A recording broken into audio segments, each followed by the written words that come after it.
હવે વિદુરજી કહે છે, પુણ્યવાળાને આ 3 વસ્તુ પ્રાપ્ત થાય છે.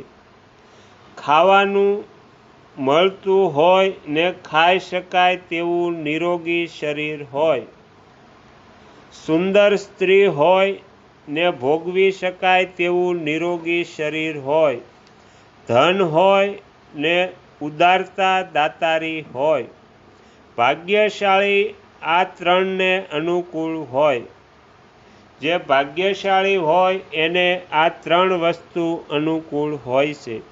દીકરા ડાયા હોય કે હાગરા હોય, ઉત્તમ આચરણથી માતા પિતાને પ્રસન્ન કરનારા હોય, મોટી સત્તા ઘણી સંપત્તિ હોવા છતાં મા બાપને સાચવનારા હોય, મા બાપને ઘડપણમાં સાચવનારા દીકરા હોય, તે મા બાપ ભાગ્યશાળી કહેવાય. બાકી તો ઘણા લોકો કૂતરા પાળે, બિલાડા પાળે, પોપટ પાળે, પંખી પાળે, પણ મા બાપને ન પાળે. માછલી ઘર પણ રાખે પણ મા બાપને ન રાખે. બીજી વાત કે જેની પત્ની પતિવ્રતાના ધર્મ પાળનાર ઉત્તમ સ્ત્રી હોય એ ભાગ્યશાળીને મળે છે.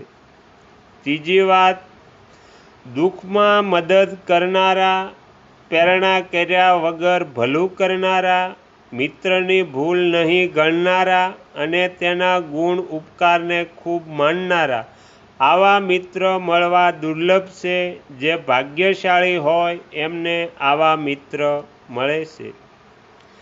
જેનામાં આ 3 વાના હોય તથા પુરુષાર્થ કર્યા પછી જે ધન મળે એમાં જેને સંતોષ હોય તેને આ લોકમાં જ સ્વર્ગ જેવું સુખ ગણાય છે.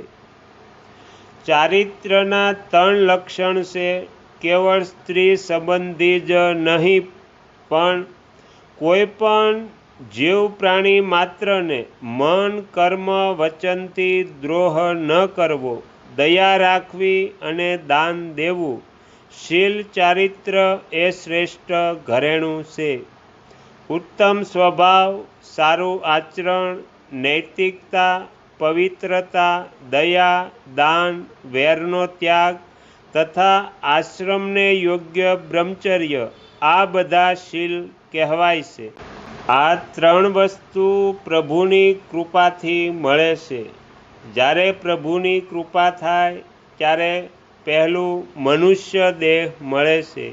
બીજી વાત, મનુષ્ય દેહ મળ્યા પછી